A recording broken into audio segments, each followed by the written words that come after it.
All right. Okay. Well, welcome to Unedited Space, and we'll roll in. How about you just give us to anyone listening, just an introduction of who you are and what you do, and so people have a sense of at least what you're doing in this world, and then perhaps we'll explore deeper then on a personal level about you, life, and where that all fits into what you're doing and all that kind of stuff.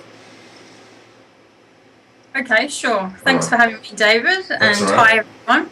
I'm Leigh-Chantelle. I've been a vegan for 20 years in January.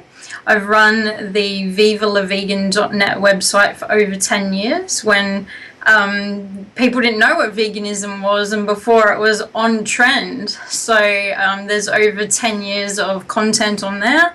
Including articles, blogs, podcasts, videos, how-to videos, ebooks, books. I've just released my 4th book, and it's on vegan athletes. So I did a collection of interviews with people from all over the world, over 100 athletes from all disciplines from all over the world. So that's been going really well. And in my professional life, I'm a speaker and a consultant and trainer, so I give a lot of people advice in regards to online stuff and online marketing and social media marketing, online etiquette, and all that sort of stuff that I like. Right. Okay. Great. And that. So that specifically, like in terms of your audience, is that specifically for the vegan community? I presume. Is that what you're saying? For what? So helping vegan businesses, or is that the target, or is that any business that can come your way that you're happy to? No, any businesses. Right. Okay. Yep. And at the vegan festival, what are you going to be talking about there?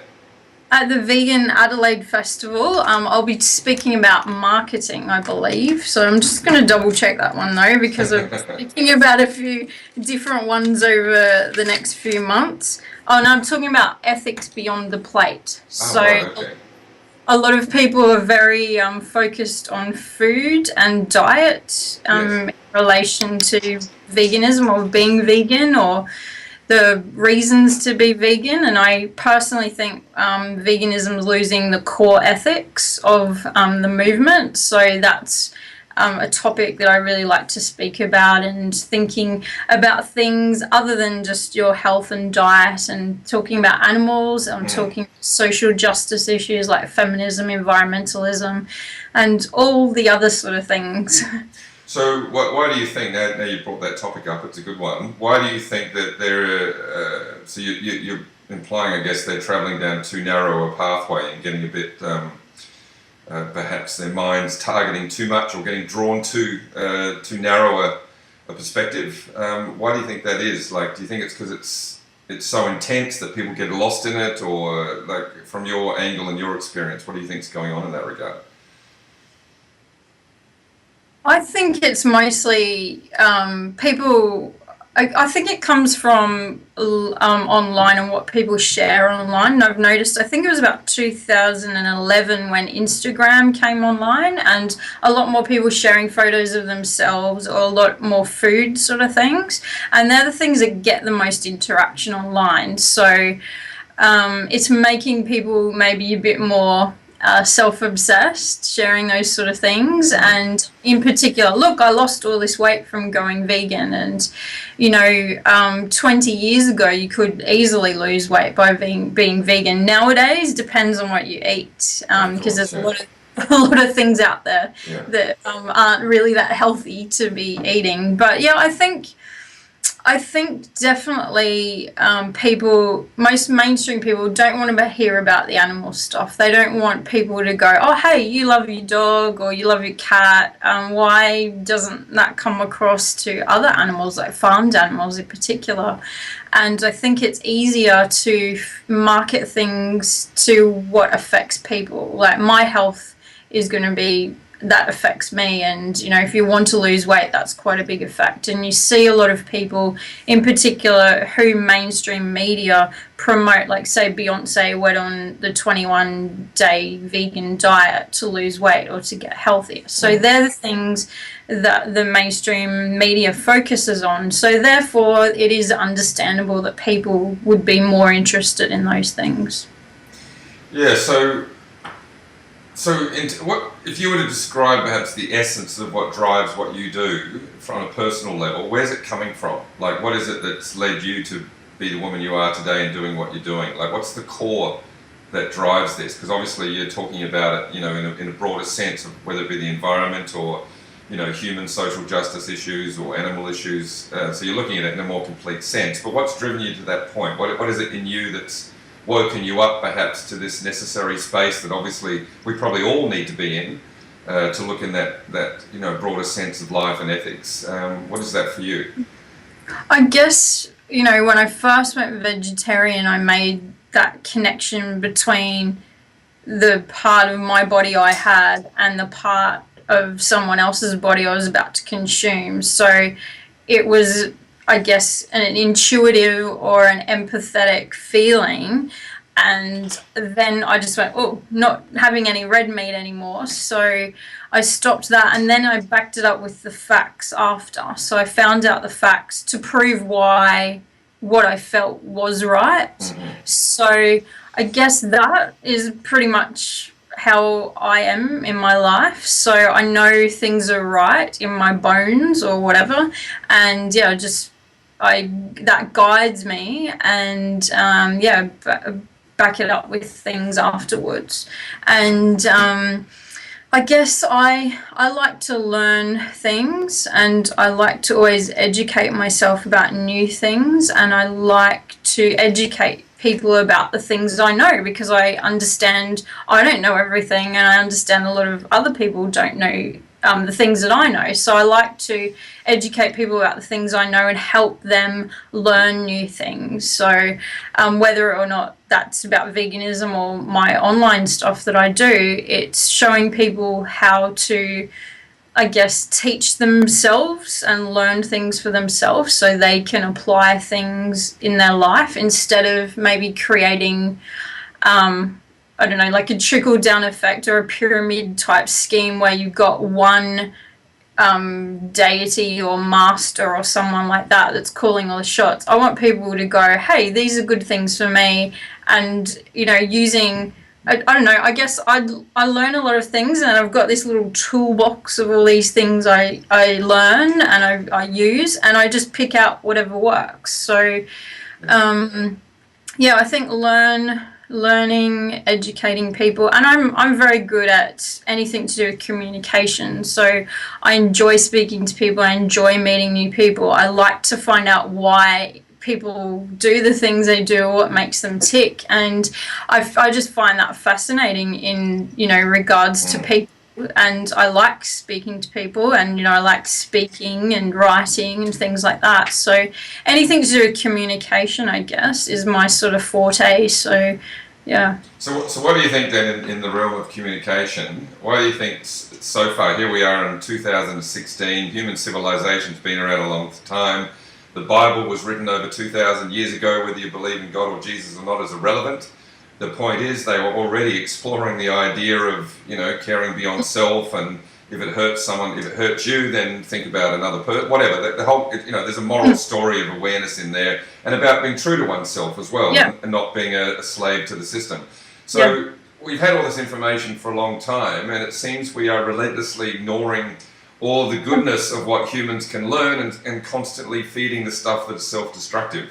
And I think that's a pretty fair observation. I mean, people do say, oh, we're improving and we're getting better, but I think that's a slightly exaggerated vision of the overall truth. I think you've got to look at the collective. The collective pathway is still a destructive one.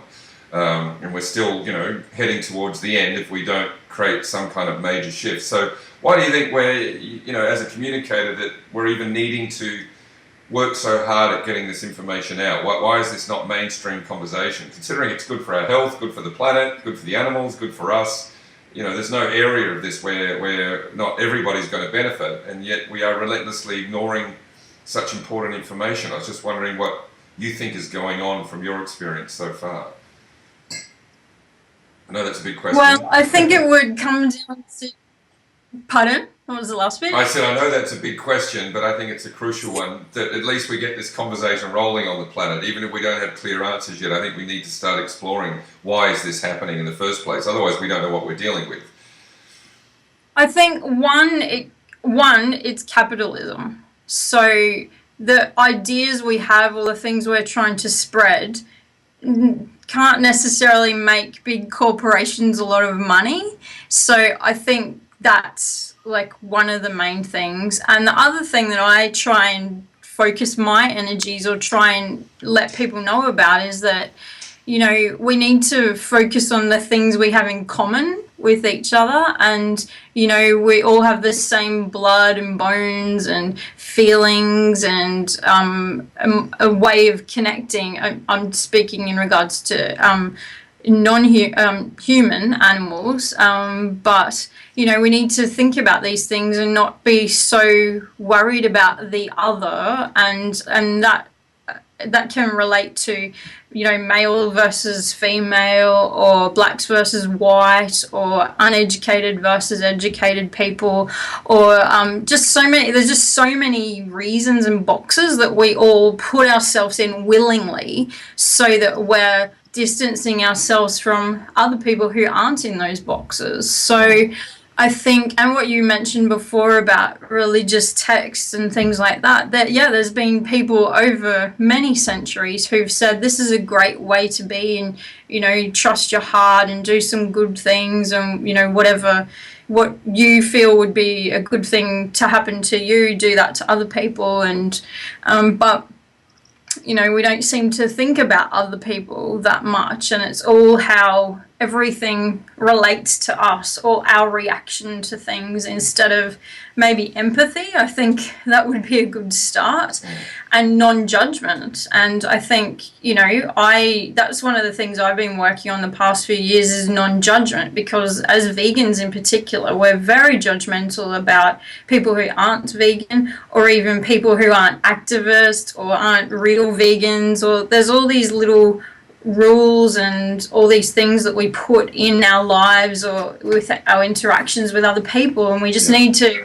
be a bit more empathetic and actually listen. I don't feel that most people listen when people talk to them. They're so consumed by other things, mostly, you know, tech implements like your phones, your smartphones and stuff like that. And I just personally think we're not having conversations anymore. We're just interacting online, and we're not getting to really have relationships anymore. We're just, yeah, it's just interaction. It's not real. Do you think that things are changing in that regard, meaning like that's what's becoming, or do you think perhaps technology is exposing that that's what we always were, that we never really were connecting with each other? Because I think that's quite possibly the case from my observation. I know it looks like technology is tearing us away from real connections, but if I look back in time, like when I grew up at school, there was almost no technology in terms of computers or anything like that, and yet there was no real connection between anyone at school. It was all fake, it was all ego driven, it was all about who's the toughest, the best cricket player, the prettiest girl, the this, the that, and me walking around in a more honest, real, caring space didn't go down that well, and it didn't go down well then, and it doesn't go down well now. So to me, I think social media and is exposing where we're at. I think we're rapidly seeing the truth of humanity, and the insanity of humanity, which is obviously what I've written about, I think is becoming more and more clear and harder for us to avoid and deny. So for me, I think what it is, it gives us a chance to look at exactly how our minds work and why are we seeing this picture we're seeing. Because we're creating it. We're kind of acting like it's not us doing it. Which is weird, because it's like, you know, it's too easy to say it's that country or these people or that politician. No, it's all of us collectively sitting back, letting this happen and contributing to it in our own way, whether we realize it or not. Even as vegans, you know, we still support the government that's ultimately supporting animal cruelty by paying our taxes. We vote, we fill out our census form. You know, to truly say no would mean saying, no, I won't vote, no, I won't fill out the census form, no, I won't pay my taxes, no, I won't contribute to a sick, evil system. We've got a long way to go before we truly stand up in ourselves and start not just saying no to one specific area, but saying no to the whole thing, which means we have to say no to our current mode of functioning. Because it's that mode of functioning that's destroying the planet. So ultimately, that's where I think, you know, the conversations we need to drive it is, we look at all the outer conditions like what you described earlier, but then if you really look at it, they all come from one thing. they're all sourced from human behaviour. They're just different outcomes, really. You know, whether it be women treated badly, men, children, animals, it doesn't really make any difference. It's coming from, you know, just a disturbance within our soul, within our existence, somehow. So, And, no, you go. I'll just comment on parts of what you said. I would disagree with what you said about politics and tax and stuff like that, but I think that's another story. But I think, what you're saying, like people blamed the printing press years ago. People blamed when radio came along. People blamed when TVs came along, like it was going to be the downfall of civilization. And now, same thing with like online stuff. Everyone thinks it's going to be bad. And honestly, there's some really, really bad stuff that happens online. And at the same time, there's some really amazing stuff that happens online, and in particular for activism. And I honestly think that veganism wouldn't be as popular as it is at the moment if not for, in particular, Instagram and social media, because people were able to share these things and know that there's someone that thinks the same way that I do or feels the same way that I do. And I think that's really important. And it's important, like, I said I'm great at communicating, I enjoy those things, but some people have no social skills whatsoever, and they maybe don't have the capacity emotionally or physically to even go outside or to do things around other people. So I think those things are really, really important for people that say, physically disabled people can now have jobs online and all they need is a laptop and a computer. So those things are really impressive to me. And I think if you have a look at Black Lives Matter, some of the stuff happening in China, Arab Springs, like all these sort of movements that have happened, and that's because people have communicated, in particular on Twitter, I would point out, but who have seen that these areas or their government or politicians aren't giving them the space to air the things that they need to. And so they're getting together and banding together to work on these things and at the very least draw attention to them. And I think, I know there's always divisions in any sort of group and any niche movement, but I think, veganism, we're really, and animal activism as well, we're shooting ourselves in the foot just about in every way that we can, because we just can't seem to all agree to disagree on certain things that are within the movement, but still vegan. Why do you think that is?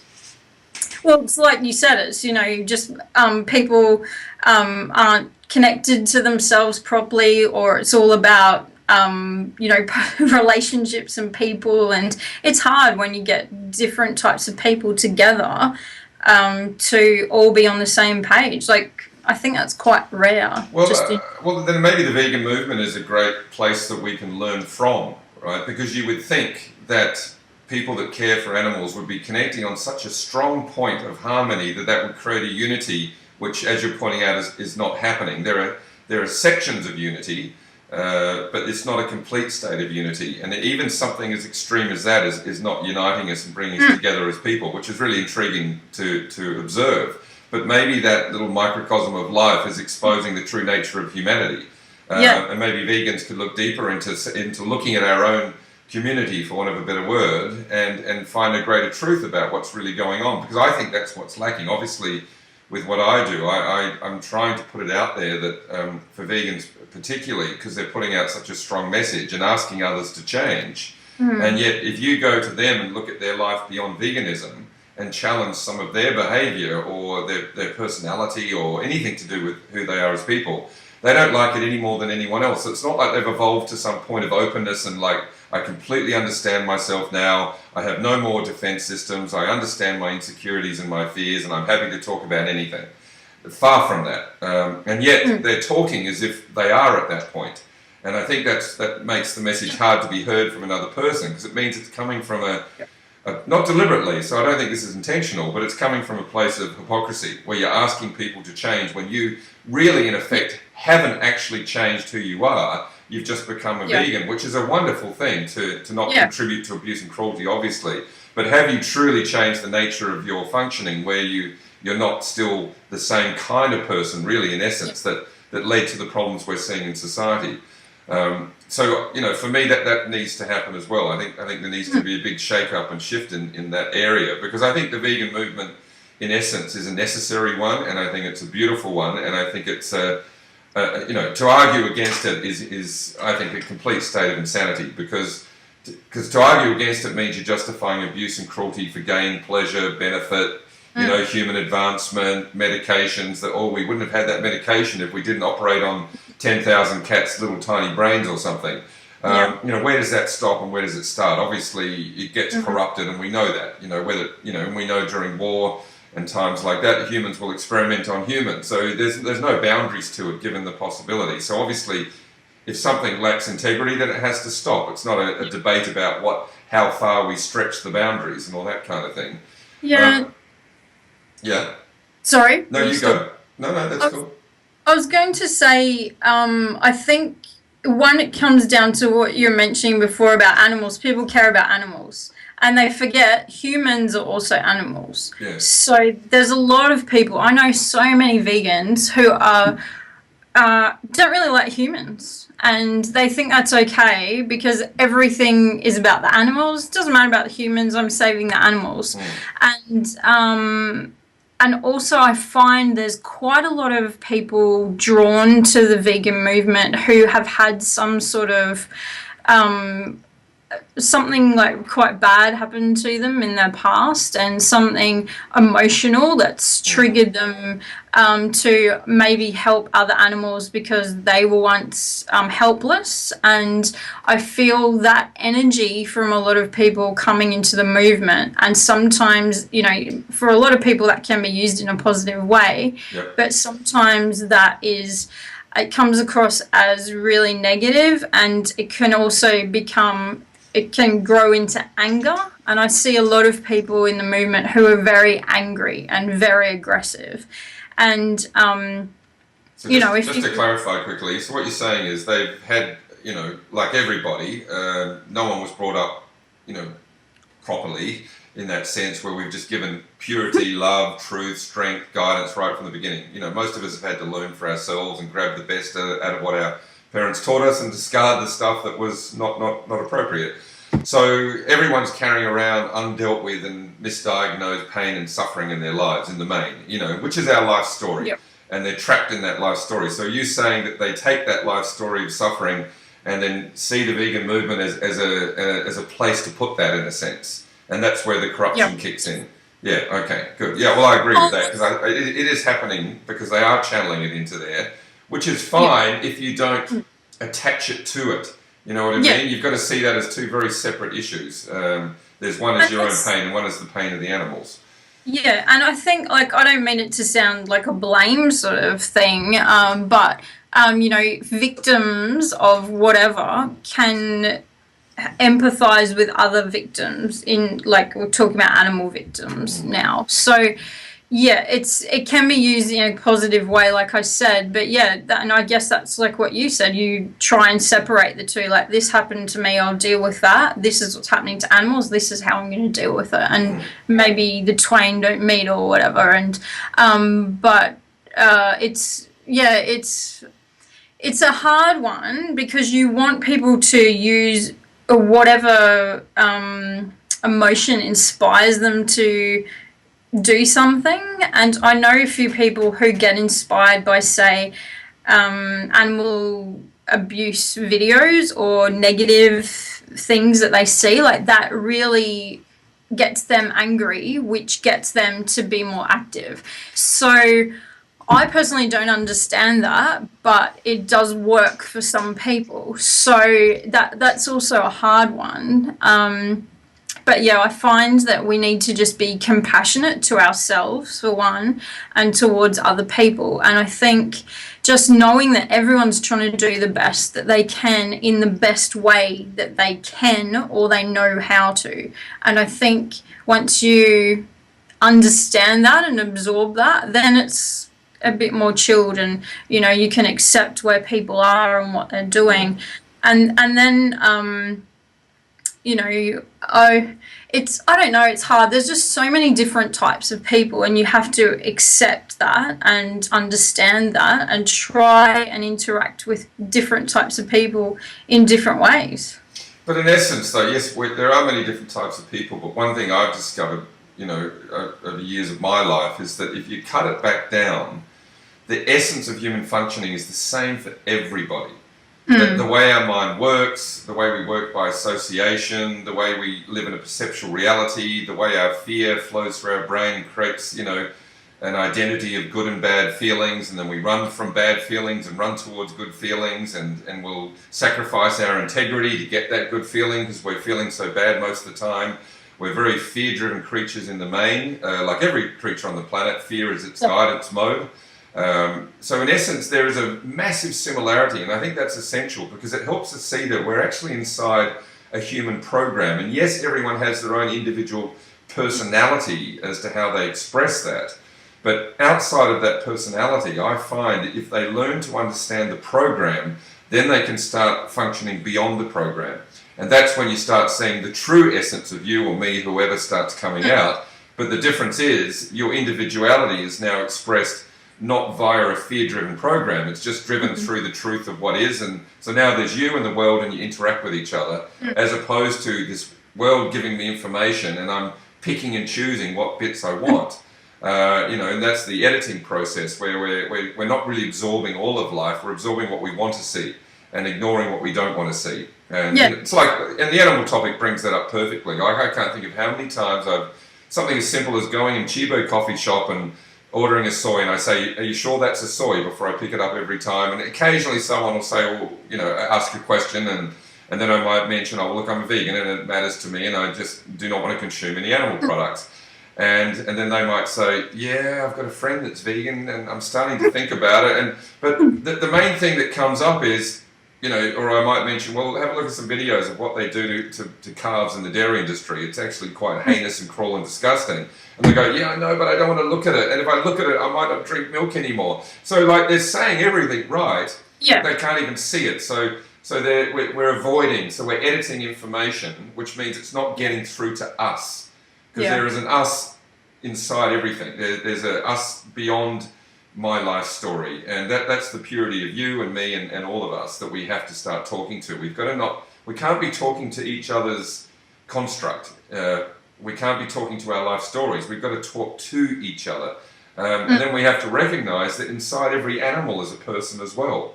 It's like my dogs. They are equally as a person as I am, just expressing it through a different machine, a brain that's wired up a little differently, it communicates a little differently, it has no hands, and it uses its mouth for everything. But to not see that there's a person in that dog or a baby lamb or a bird or any other living being is missing the whole point. And that's what I think we have to start connecting with, is the person in the animal and the person within each other. Because at the moment we just keep reacting to each other. And, exactly. And that's where it gets crazy for me, and that's where it all falls apart. Yeah, that's for my online etiquette. My top tip is act, don't react. Yes. And I think a lot of people forget about that. And it is all about you and what you want from someone or from a situation, and then we put all these expectations on things. And I also think a lot of people don't know how to express themselves properly, don't know maybe even what they want, because a lot of people are quite okay to work, say, Monday to Friday, 9 to 5, have a mortgage, have some kids, have another kid, and do that over and over, and complain about it all their lives, but have no intention of ever changing it, because that's what people do. So I think change is a really massive thing, and I think veganism for a large majority of people is way too much of a change, and they get that emotional thing, or they get the head reasons of things, but to actually implement those changes, for a lot of people, that's massive. And I know, like me, I felt it when I went vegetarian first, so I stopped eating meat. And then when I found out more information about dairy and egg industry, I went vegan. And then I just assumed, like we all do when we first become vegan, we'll tell everyone about why we went vegan. And because I changed, because that's the information that made me vegan, they're going to go vegan as well, aren't they? You know, that's all it takes.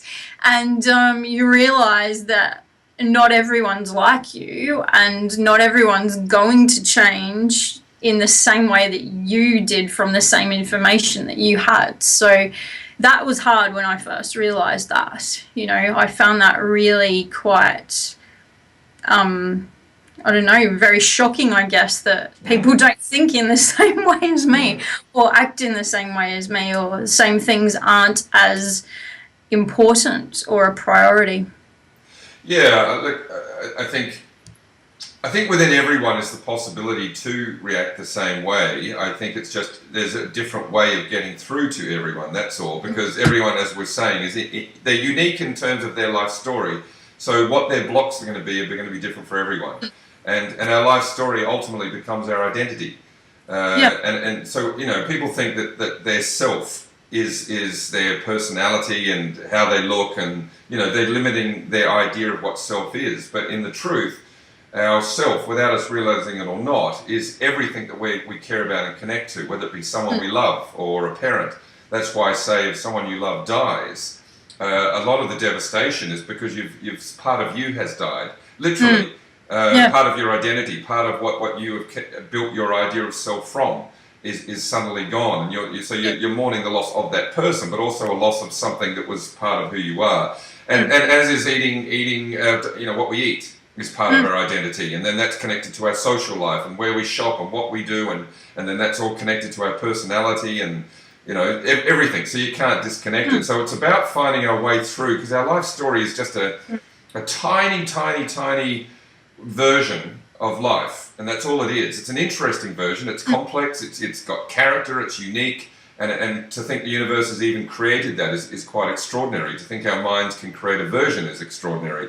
But as long as we get stuck in our versions, how are we ever going to connect with each other? Because no one's is the same, right? So we're never going to fully connect. The only place we can connect is in the truth. And then in the truth, you can be your unique self and I'm my unique self, but the connector point is the truth, rather than you and I debating about whose opinion is right or wrong, or you know, whose perception is accurate or not accurate. You know, that can go on for eternity, because the perception can be broken down in an infinite number of ways. So it's a waste of time. You know, it's pointless, and the only way we'll ever get past that is to realize that's what we're doing in the first place. Just quickly before you say something, I'm going to stop my camera and start it again. Hold on one sec. Just because it needs a reboot. Oh, the card reader. There's so much information on cameras these days in terms of the gigabytes. I've been advised to don't let it run for much more than half an hour, or somehow it can mess up the thing. Anyway, that's what I was told, and it did happen to me once, so I just play it safe now. Yeah, understandable. Yeah. I was going to say to that, I would add truth into that, because everyone has different versions of the truth as well. Well, yes, but then it's not truth, is it? It's still a perception, because truth in itself, it doesn't have a perception. I don't think truth lives inside perception, and I think that's where we're messing up as a species. We're looking for truth somewhere where it doesn't belong. And I don't think humans at the moment, in general, realise that we live inside a perceptual reality. And I think that's something where we're not taught this stuff. In fact, the most important thing, when you think about it, that we should have been investigating was ourselves. And we spent more time digging in the environment, looking into outer space, experimenting on animals, doing all this weird stuff. But the thing we look at the least is the nature of our own functioning. And I think it's like now we're being pushed to have to. Which is an intriguing part. So the truth to me is a space that we can actually exist and connect in. I think it's real, and I think it's a place humans can evolve into being. But I think we've got a lot of work to get there. But we can't get there until we realise we're not there. You know, we can't kid ourselves that we're in the truth when we're not in the truth.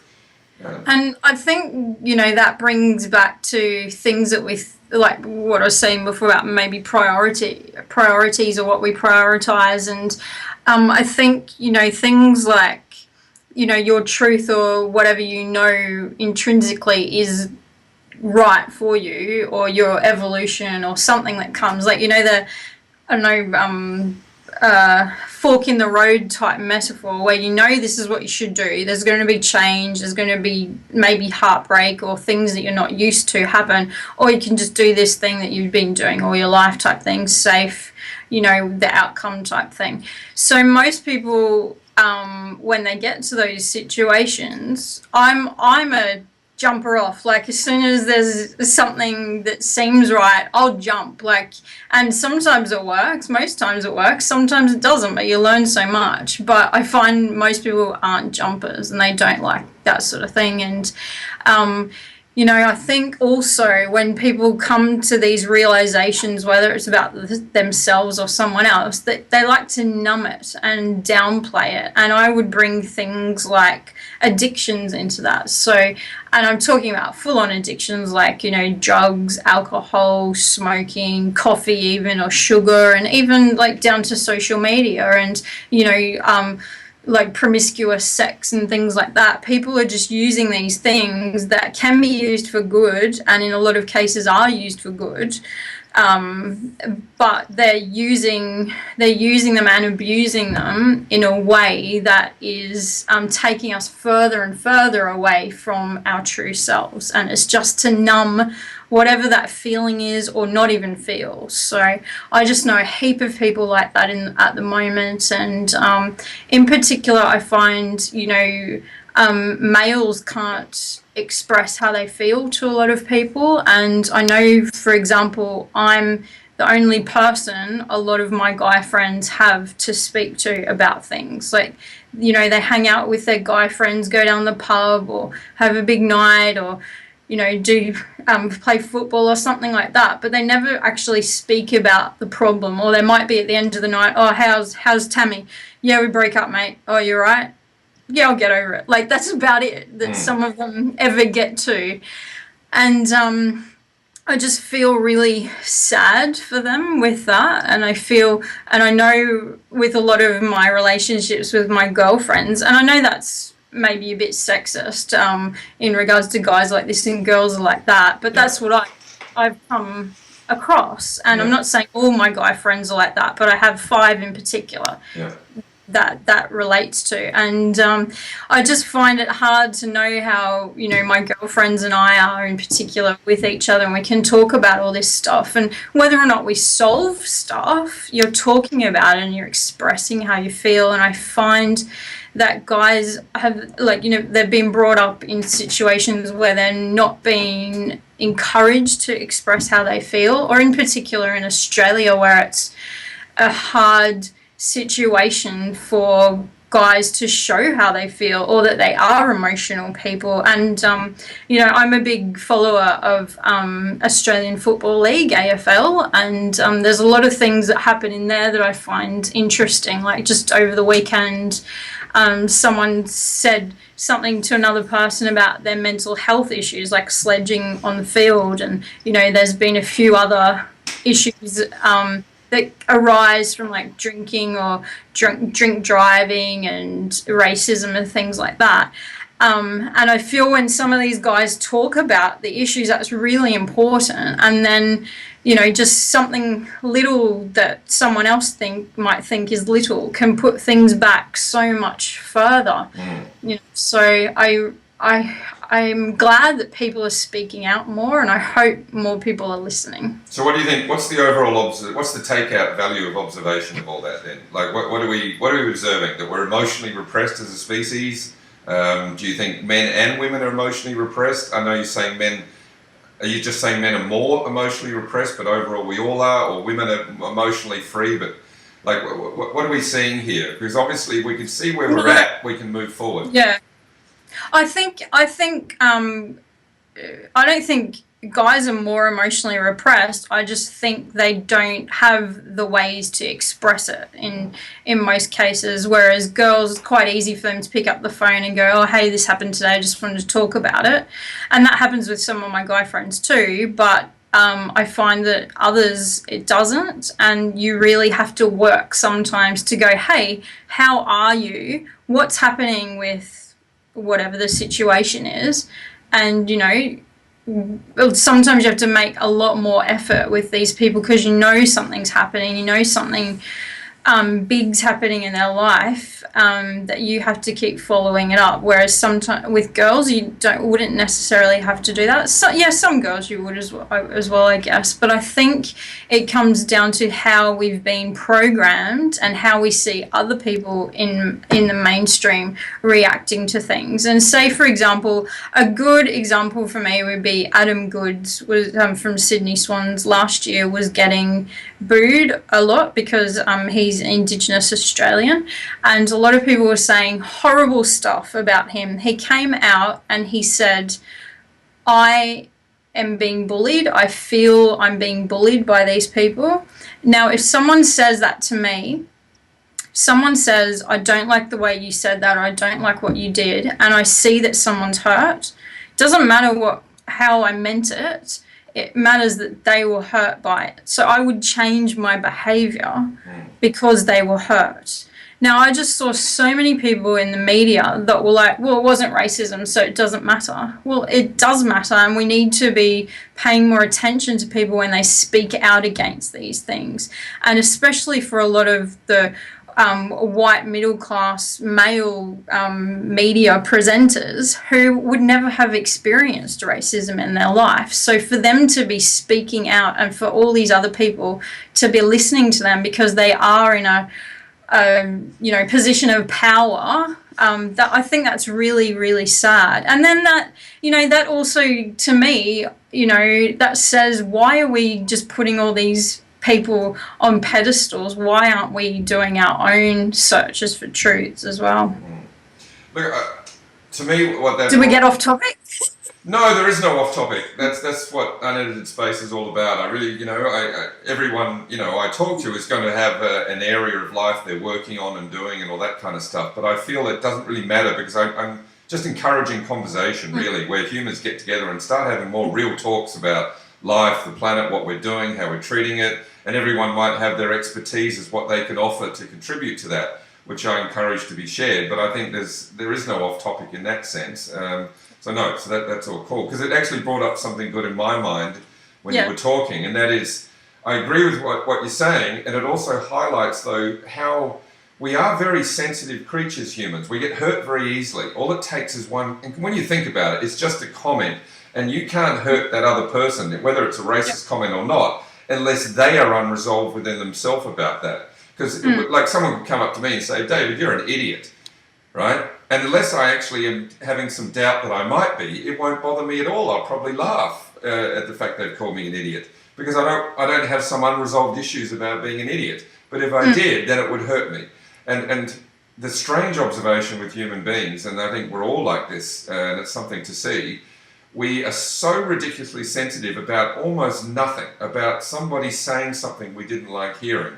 So I'm acknowledging that, but at the same time, that same person that might be hurt by a racist comment or just a comment about something to do with who they are or how they look, and you show them a baby lamb getting its sliced throat and how disgusting that is, and taken from its mother, and the abuse, and they can be blasé and cold and calculated, go, oh, look, whatever, it's just a bloody animal, and then you could say to that same person, gee, you got short legs, oh, how dare you talk to me like that, and get all upset and whatever. So it's quite ludicrous, really, what we're seeing on the planet at the moment. So for me personally, I won't over-baby human emotions, because I think we need to toughen up a little bit. I think we've become verging on pathetic in terms of how socially appropriate we have to become. And if we keep getting too socially appropriate, and this doesn't mean rudeness is justified or grabbing someone's weakness and using it to get power over them, that's obviously disgusting. But we've got to get past this ever-creasing social appropriateness where there's more laws and more rules and more this. You're going to be too scared to say anything soon. And then the truth will never appear, right? Because the truth is we need to get over ourselves, we need to get past this self-obsession with our poor little feelings and someone might hurt them and all that kind of stuff. And the only way that can happen is we've got to look more deeply into our own insecurities and own them. Get more real about it, whether it be woman up, man up, whatever the case may be, and start having the courage to deal with ourselves first before we run around pointing the finger at everyone else. And, I include this on the vegan movement. It's like, I encourage them, if you truly would like to get your message out there, and to help other human beings see that this is for the good of everybody. Good, they don't get it yet, but it could be good for anybody. Every human will have a health benefit from it. They will have a moral benefit, an integrity benefit, a thinking benefit. It's endless. Spiritual, global, more food for starving people, no animal suffering, environmental advantages. It's everywhere. But having said that, for someone to truly hear what you're saying, you've got to be talking from a very strong, clear space within yourself. And that's what I think we're not doing enough. I encourage everyone, look deeper into your own self. Look at your own insecurities, your own fears. Otherwise, what happens is you got to pussyfoot around everyone and be all careful and because it's like we weren't pussyfooting around Hitler, gassing the Jews, going, oh, we don't want to hurt Hitler's feelings. Let's just gently encourage him to kill a few less Jews every week, and then maybe one day he'll stop. But that's how we're treating the animal cruelty industry. And I find that just a joke. Why don't we just talk to the truth of what it is, and if people's feelings get hurt or their livelihoods at stake, so what? Their livelihood was founded on abuse and cruelty, so that doesn't have to be protected. Sure, we can help people that are ready to get help, but I don't think we need to go around working out, how do I not offend people? How do I not this? How do I not that? Because I think the only reason we do that is because we're actually protecting ourselves.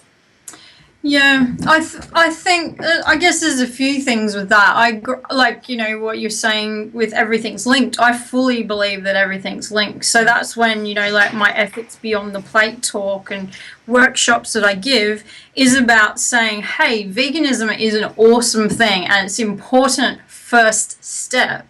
But it's still a step. So there's all these other things to learn about, and I encourage people to sit there and learn something, and encourage people to tell other people something they've learned. And I think they're really important, but not everyone agrees with that. With what you think, David, or what I think. Not everyone thinks these things are just as important because they haven't experienced certain things, or they don't know anyone who's experienced these things. And, for me, I think it's encouraging conversation about these things. And I understand what you're saying with, the police sort of state that we're living in at the moment. But,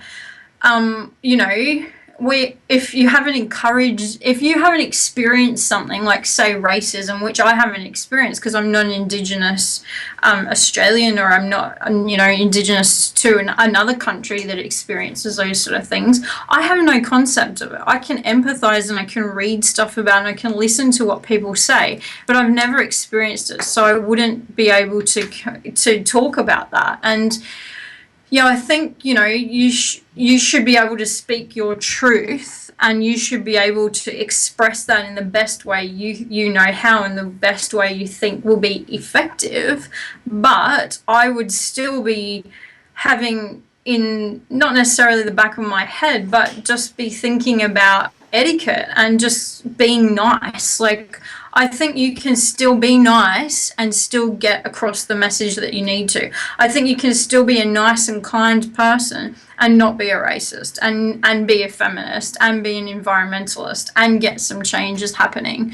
So, I agree with what you're saying about that, but I would disagree with it in relationship to, say, racism in particular. But yeah, I think it's really important that these things are talked about. And an example would be with the sledging that happened at the, I think it was the, who was it? Swans. I can't remember the game now. It was Greater Western Sydney against someone, and that comment, I sort of was like, oh, that doesn't seem that bad, does it? But then, some of the guys on AFL 360 or Foxtel football show were talking and just giving their own opinion of things, and they were talking about, mental health's a big issue, in particular with men, and in particular in Australia. And the more that we are talking about it, whether or not we agree with it, and the more we're talking about it in a non-judgmental, non-confronting way, the more people are seeing these sort of things and hearing about these sort of things and seeing how other people are reacting to them. And I think that's really important. And and the guy that did the sledging, he apologized, everything was fine, but I just think it's still there. Like, these things are still there that need to be addressed. And, you know, racism, sexism, they've sort of been talked about quite a bit over the years, and mental health's only maybe just airing at the moment, and maybe we're only just realizing how heavy certain things are, like life in general for a lot of people, and how people have more access to like drugs and alcohol, and in Australia in particular, drinking and drinking every night or every weekend, that's sort of encouraged. If you don't drink alcohol, people think you're weird. Like, or I don't drink alcohol or do drugs. And I remember when I first did that years ago, people would be like, "What do you do then?" And I'm like, do you mean you think you cannot do anything and have fun without drinking and having drugs? So I'm like, that's really sad for you. But there's so many people out there who think that way. And, you know, it's the whole, and I guess if you think about drugs and dopamine receptors and that, once you're doing something over and over and you're relying on that for your joy and your happiness, every other thing in your life will always pale in comparison. So you're going to still need those things over and over. And I think that's really sad. And I think that comes back to, we need to connect, like you said, with ourselves, our true selves, our soul. And I think we need to be connecting with the universe, with each other, with our animal kin, with everyone that we can, and that will help. Like, I fully think once we see the things we have in common rather than the differences, then you can't be mean to someone or judge someone or be horrible to someone or kill someone or abuse someone, because then you're feeling that. Well, and all this stuff, all the stuff you're talking about, it just keeps highlighting more and more if we open it up to look at what it is that creates that, what creates racism, you know, what creates men that you know, beat up their wives, or what creates that mentality, what creates this abusive mentality, that addictive and abusive mentality that pervades society. You know, we've got to see that the human condition is an addictive condition, and it's not just like the addict is the guy that takes heroin or ice or something. Where all of human behaviour is addictive, and you can see that because that's why people won't change. That's why change takes so long, and it's ridiculous. You know, we've got to that point where the old way of growth and change in society is so slow and so. It's like watching, I don't know, it's like watching grass grow. You can't even see it grow almost. That's what it's like, and it's just getting ridiculous because we're pushing the planet to the edge. And psychologically, we're even pushing ourselves to the edge. You know, like mental health conditions are enormous today in the world. And to me, if you want to look at, you know, that's all, you know, for me, if I need some evidence, people say we're improving, society's improving. I say, well, how are we doing psychologically? And the truth is, anxiety's on the rise, depression's on the rise, new psychological conditions are emerging in children, adults, new names are coming up, new phobias, you name it, and the use of medication to try and control and contain this so we can keep society functioning, because that's all psychology and psychiatry and medication is going to do, and that's going to be to help you get back in the system. It's not going to wake you up. It's not going to make you a more aware, compassionate, evolved human being. They're built to get you back in the system, but the system's sick. So they're just getting you back in the very thing that made you sick in the first place. So I think ultimately we've got to get back and look at what it is that's creating this. And to me, it gets back to one thing. The human brain, to me, is not the issue, because from my work with people, it's quite simple. The same brain, if it's in its normal mode of functioning, which is an unaware, perhaps consciously asleep mode, fear is the guidance system. And it's a straightforward guidance system, and that's why it works, because it's simple and straightforward. You know, even a relatively unintelligent animal can use it effectively. Insects, you can see, you know, must be using some kind of guidance system that's very similar as well. Because, you know, it gives us quick response. Oh, that didn't feel good. Oh, that felt good. Oh, that didn't feel good. That felt good. We go out and socialise. We have a chat with someone. Oh, I feel good talking to them, so I'm going to keep talking to them.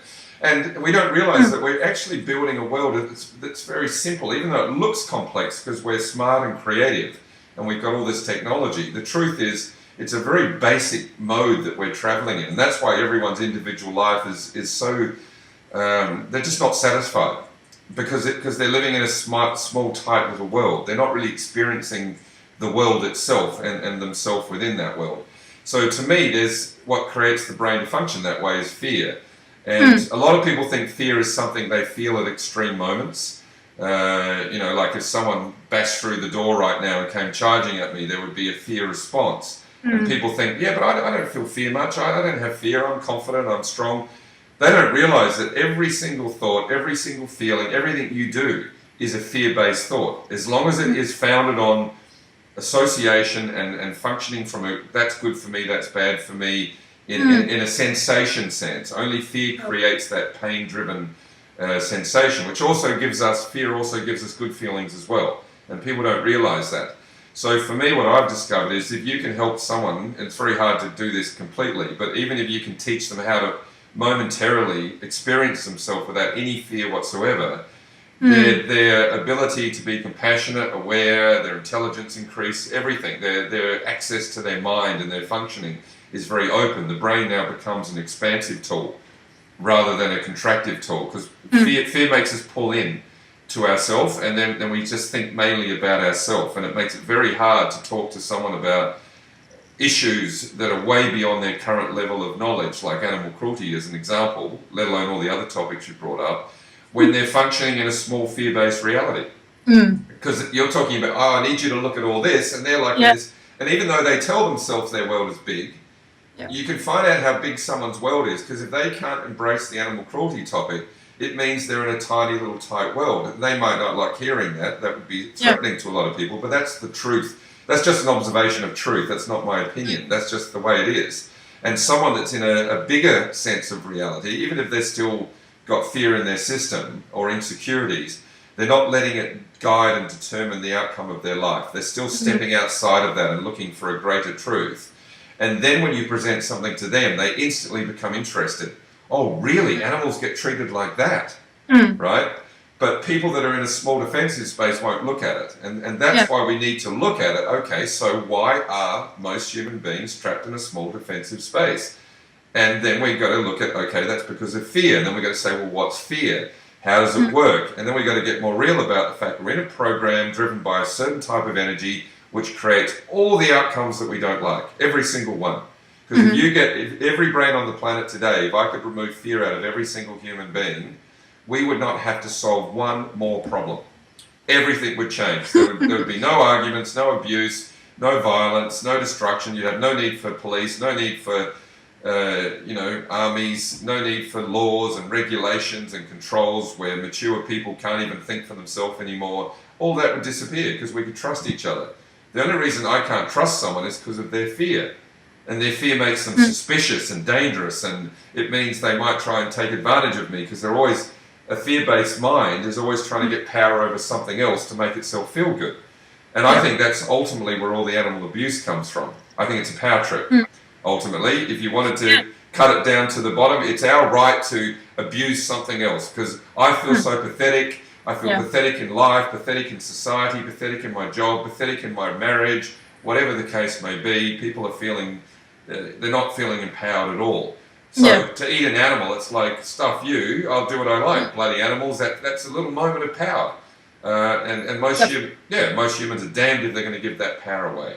Yeah.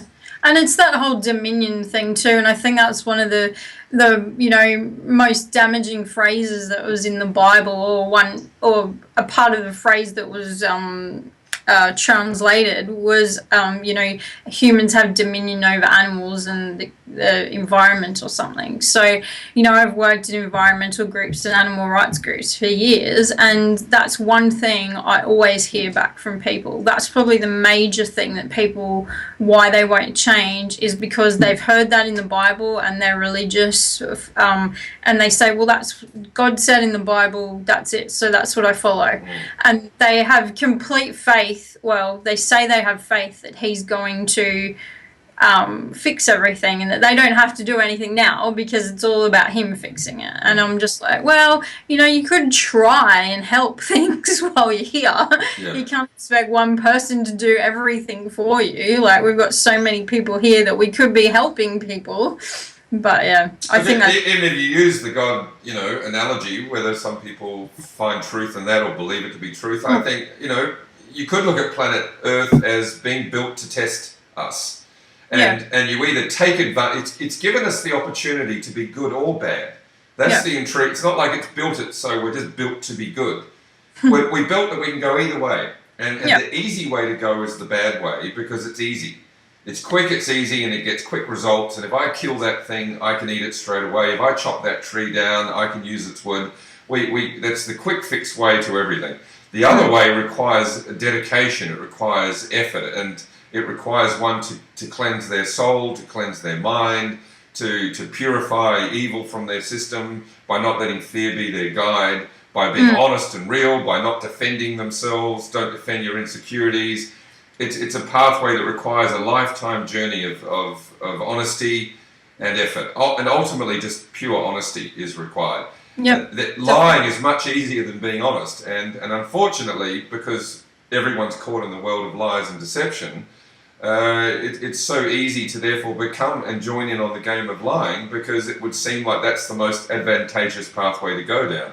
And hence why people love drugs and alcohol, because they have a moment of freedom in a sense where they can be them. Oh, no one has to lie anymore. We can just be free and say what we like. They feel all guilty the next morning when they wake up and think, oh, did I really do that? Did I say that? Because now we're back in the protective world again. So it's not surprising that people love that. But of course, if we lived in a more honest, real world, we wouldn't need all those drugs and alcohol or medication and that kind of stuff. Just give me 2 seconds. I'm going to set this again. Keep talking, though. It's okay. All right, we're all good. And I was going to say what you're talking about being honest and stuff. Like I'm very upfront and direct and honest, and I've always been like that, and I guess, and I've never really cared what anyone else thought, so I'm not going to start now. And some people can handle that and appreciate it, but a lot of people can't. When you say not care what they think, you mean about what they think about you as a person? Yeah, just my actions or what I do or say, and whether or not they think that's what I should be doing or what's right for me to do. Yeah. I've never really cared about what other people think, and I obviously there's people I would ask their opinion about certain things that I value their opinion, but yeah, in general, no, don't care. And so I find sometimes people and you can see people's reactions sometimes to what you say, that they just have never heard someone be honest about a situation, and they just can't handle it. And then other people... So is there anything at all someone could say to you, though, that would hit a mark where it's like you've got some unresolved insecurity or fear or pain? Or have you really got yourself to a point where it's like, yeah, I know me well enough, you can't hurt me, I've looked at myself, I know who I am? I think I'm always evolving. I'm not saying I'm perfect. No, I'm just wondering how far you've internally perhaps looked at, if it's hard for someone to hurt you by saying something, would indicate to me that you're not protecting anything within yourself. And an insecurity ultimately is something we're protecting. I like to think it couldn't happen. That doesn't mean you should think up something to give it a... I'll work on it now. I'm thinking, what can I say to her? I want to prove her wrong. But, I get... I've had people write mean emails to me and write mean blogs about me, and I get emails from people listing every single thing I should do differently, and it's I value their opinion insofar as they believe it to be true, if nothing else. Yeah. And I value the fact that they're able to express that and send it off, because some people would never do that. So that's important. And I believe in people expressing how they feel, no matter whether or not I agree with it. So I've had things like that. And sometimes, I find, and I'm like, those examples I'm giving are maybe negative feedback. I encourage more constructive criticism, and I don't think people who have this loose idea of who I am just because they've watched my YouTube videos or followed me on Facebook for years or whatever. I don't think those people would have an idea really of who I am. But if people I've known for 20 years or something go, oh, hey, you know what you did the other day? I just sort of thought you're a bit out of line. I'd be like, oh, okay, why? Like, what? Why did you think that? And then they'll tell me, and I'll be okay, cool. So if I did this, do you think that would be better? And they'll be like, yeah, I'd work on that. And there's people that I have those conversations with, and I think that's really important. And I think, I don't mean to speak for you, but I know for writers, someone giving you feedback is really important. And I know, sometimes the best things can be someone saying, oh, have you thought about maybe adding this or taking that bit out? Or I really didn't like where you're going with that. And if you really just take it as someone's opinion, and that's what I do. Like whenever someone tells me something I don't necessarily agree with, I'll be like, okay, that's their opinion. And then I'll let it sit for a while. And sometimes just overnight, I'll be like, okay, that's got a bit of, that's valid in some way. And maybe I can use something like that. Or maybe it'll be a few years later, I go, oh, that's what that person meant when they said that to me. So I think I'm always open to learning new things, and whether that's about other people in the world or myself, like I'm always open to that. And I like to think I've got everything organized in my head and my heart and soul and that, but I'm always evolving, so yeah. So how do you then personally forget about, say, what that angle of dealing with what people throw back at us, because people are always trying to attack anything that's different, yep. or whatever. Once again, like I said, that I saw that very early on at school.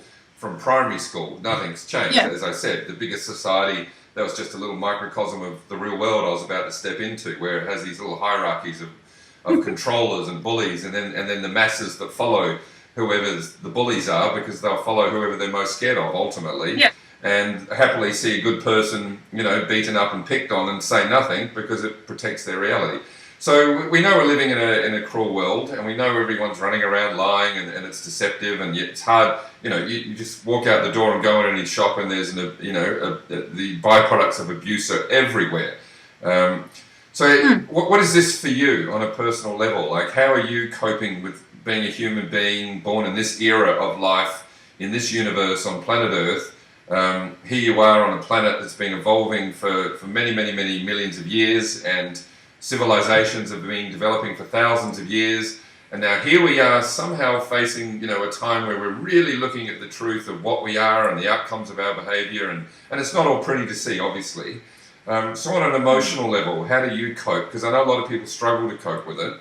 Obviously, you're not just giving in and being submissive, you're giving a lot back out. So what is it that you're doing that allows you to cope and deal with it? And what is it for you, I guess? How are you feeling it? And what is it like? Does it bother you? Do you get upset? Do you get disturbed by it?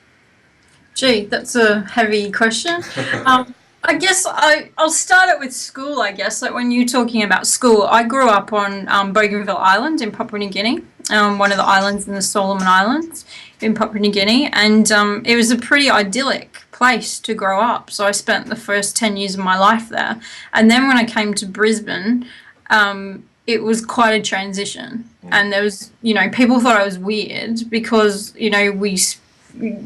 terms you used that they didn't use in Queensland, and I came from a island that sounded like a bogan, and Bougainville Island, I'd never heard of a bogan before I came here, and just things like that. And kids are cruel, but then I had my grade at school. We had our 20th year reunion just recently, and I went with a few friends, and I saw a few more friends, and I was the person, if someone was getting bullied, that I'd say something and I'd stand up for them, and then they'd attack me. So I'm used to going, hey, so-and-so, stop that, rah, rah, rah, rah. And then they'd say stuff at me. So I'm used to that. Like, it doesn't bother me. And if I'm the person that's there handling it. And yeah, when I was at school, it probably was more of a big deal of what people said.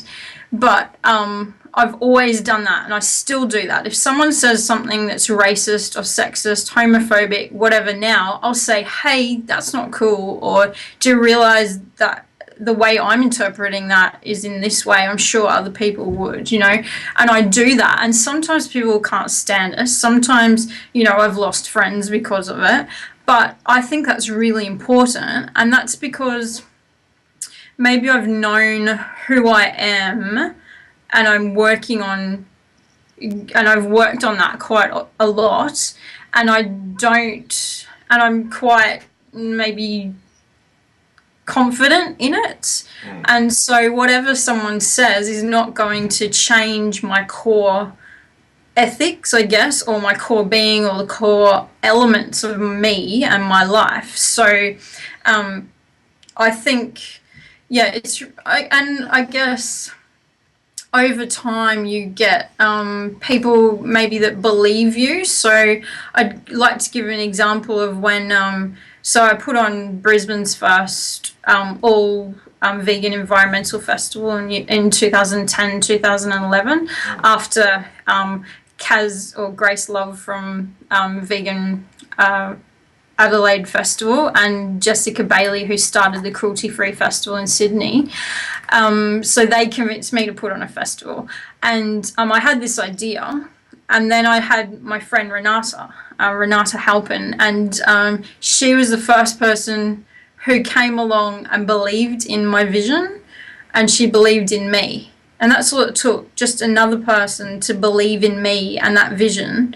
And we created a movement from it. And we had this great, amazing vegan tribe, I called it, and the Green Earth Group crew. And I think that's really important to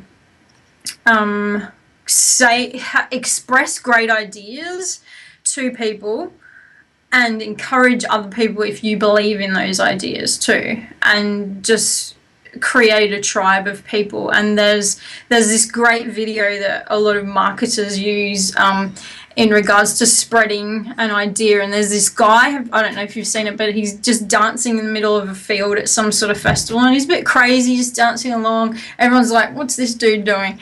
And all it takes is one guy to join him, and the two of them are dancing, and everyone else joins in. It's like this massive, it's a visual example of Renata for me and the crew that came from it, and I just think that's pretty amazing. So I've had people over my life, that's just one example, who've gone, I believe in you, and together we've done something.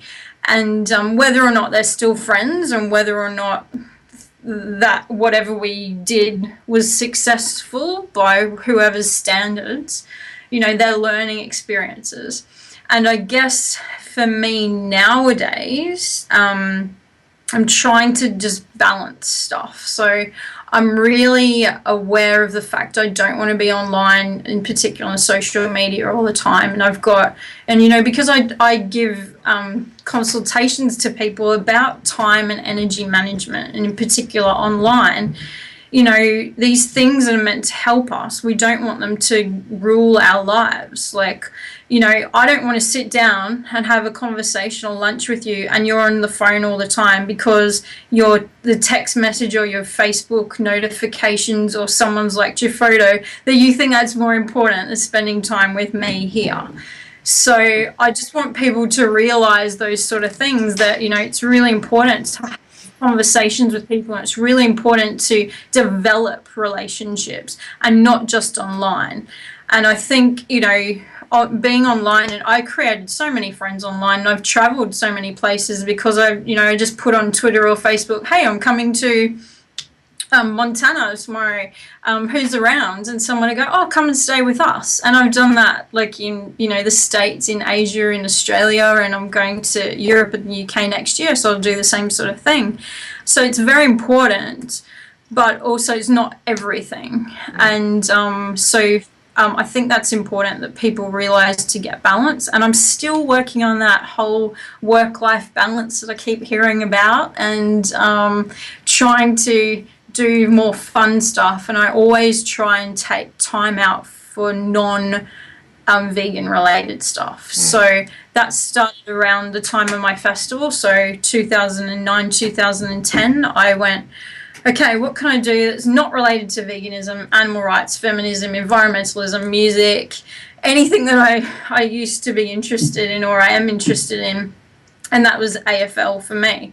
So I made the commitment to watch every single game of, say, the Brisbane Lions. So that's what I did. And then I'd watch other teams as well. And that was my 3 hours every week where I would just be completely absorbed in something else, non-related to everything else. And now, of course, it's, you know, become another one of my obsessions just to add to the list. But, you know, it's good. And I encourage other things like that for people. And in particular, taking time out, looking after yourself, you know, exercise is really important, having a good mental attitude and surrounding yourself with positive people who are on the same path as you, and not just, you know, when I first was creating that vegan tribe for the festival, I just hung around vegans. That's all I cared about. I didn't care anything else as long as you were vegan. And that was fine then, but then I realized, you know, some of these people weren't nice people. Some of them, you know, I didn't agree with other things that they did. And so I'm a bit more discerning with people nowadays. And I hang around with just as many vegans as I do non-vegans, because you can learn from those people as well, and they can learn from you. And yeah, so I think it's just positive stuff, I think. Brings positive out. So within all that you're learning how to deal with life, obviously, and you're finding out ways to do it and improving it all the time. Do you still hit emotionally difficult times? Do you still have moments where it's like, oh, this is all too much? Or, you know, because I come across a lot of people that have to really work through a lot of big emotional, you know, 'cause sometimes emotions are funny things. You know, they're like energy that we can travel with if you don't overly control them or judge them. But sometimes they can be so big that even, you know, the best of us can get overwhelmed and fall apart in that. Yeah. I'm just wondering whether you hit that. I'm just going to change the camera, but keep talking. I guess, well, I guess the point I would make first is I'm not a very emotional person normally. Like, I can be emotive, but I'm not, like, I wouldn't say my emotions are very high. Like, I can control my emotions, and I know a lot of friends who can't. So, yeah, that's so never... So just to clarify, because I don't want to jump to a conclusion about what you're saying. So are you saying that your life functions in more of a sort of a rational sense than an emotional sense? Is that how you describe it? Or like you're saying I don't feel a lot? Or you're saying I've learned how to deal with my feelings, just to get some clarity? I would say I empathize with people, and I can feel what other people are feeling. Yeah. So empathic sort of stuff, and intuitive sort of stuff, but I don't necessarily take those I don't have emotional responses to many things. Does that make sense? Yeah. Do you think that's just you, or is that emotional repression, or is that just the nature of your existence, do you think? Like, do you think there could be another unleashing of you which might become an emotional person, or not? Oh, maybe. Like, it's not as if I don't feel certain things, and some people would say I repress my anger. So I've heard that over a few years. Yeah. So maybe there's truth to that. But I guess I don't see certain things as a positive. So I'd feel it. Like, there's certain things, you know, that happen, you feel it, you understand it, and then you get over it. Mm. And for me, I guess that's like my life as well. So if something happens, like a big issue, I want to learn more about it. I'll learn, you know, if, you know, someone's having a problem with relationships or alcohol or drugs, I'll learn about those situations. I haven't been in that situation. How would someone who's addicted to something work? How would their brain be working? What does it do to their body? Those sort of things. And then I would educate myself on that. And I feel that helps me once I've learned about it. And I feel also there's a great Germaine Greer quote that she says every mistake is redeemed when it's understood. And I love that. And so if I can work out the reason why I did something or someone else did something, and I know that's doesn't happen sometimes, so it doesn't help, but once I find that reason, then it might take a while, but I'm okay with it, and you move on. And I think it's an attachment thing as well. I'm pretty good with non-attachment nowadays, and if it's a positive thing, you appreciate the positive, and then if it's a negative, you try and find the reason and you move on. And, I guess I trust that everything will happen as it's meant to. And, some people would say, God or whatever deity, I'd say the universe. Like, I trust fully that everything will happen as it should. And I'm not attached to the outcomes. I know the things I'm good at, and I know the things I want to do, and I hope that happens. I'm doing things in my life to make those things happen and to go forward with the things I want to do. But I fully trust that everything will work out as it should. And that trust, I guess, is what allows you to not attach yourself to the outcomes. Yeah, exactly. So you're not precious about each moment. So life feels more like just a flowing journey of learning, is it for you then? Yeah, exactly. And one of my phrases I always say is, I'll just see the way the wind takes me. Like, that's just one of the things I say, and I do, Look, to learn and grow, you have to live that way, because if you get too set on your objectives and you focus down the line and you see yourself what you're going to be in 10 years and 20 years, well, then you know where your life's going to be, and it's going to be down a very narrow pathway. And then, of course, you're not going to learn anything that could or possibly come your way beyond that. I think openness is essential, and I think, it gets back to fear, unfortunately, takes that openness away, and maybe that's something you've learned to do, is to be a bit more fearless than most people, which gives you more freedom in how you express yourself, which is hopefully something that will inspire others, because I think fear is what's holding everyone back, ultimately. I think their insecurities are holding them back. And they could get past all that stuff. I think they'd be amazed at what they're capable of and what they could give to this world. I mean, imagine if all of us, there's a lot of human beings, all giving their uniqueness in an honest, real way, rather than in a fear-driven way where we're taking from the world. A world of giving would change everything. And I don't mean in that fluffy way of the notion of giving, which has often been painted as a weakness, but coming from a place of strength and courage would be amazing. I'd like to add in there with that giving thing, I've mentored a lot of people over the years, and I still do, and I find I'm better at sensing like the talkers versus the walkers nowadays. So there's a lot of people who say, hey, you should do this and you should do that, or I'm doing this, you should get involved. And I'll be like, yep, cool, let me know when it's finished and I'll help however I can. But other people that you can see, they've got a good idea, they've backed it up with whether it's like business know-how, or they've had experience in those things before. So you've got, oh yeah, I know that they've got that experience, they'll be able to do whatever it is they're working on. And I'm better at using my time and energy better to the people who actually will learn from it, and not just there just to take or to use me or whatever in whatever way. So I think that's really important too, to know the people who you can actually help and who are willing to listen to get your help, rather than it just being an ego sort of thing. So that's helped me. I was going to ask you actually if there was something you would share with humanity that might help them learn from your life and situation. If you'd like to add more, that's great, but I do to some degree feel like you answered my question before I got to ask it, because I think what you're sharing is something everyone can look more deeply into themselves and question life in that way, and not be so limiting in their thoughts and what their possibilities are, and I think not getting attached to outcomes is huge. That's an essential thing that everyone needs to learn how to do. Look, I think that's great. I feel like I felt like a lovely note to finish there, because I feel like you just landed the essence of what really this is all about, and this is about an ongoing journey anyway. I don't look at these conversations as having a beginning and an end, and if there's a growth and a new experience and things to keep sharing, then those things can be reignited and keep talking and keep opening up. Yeah. But so for now, I'd like to say thank you. Hopefully we'll get to talk again one day, and probably see you at the Adelaide Vegan Festival anyway.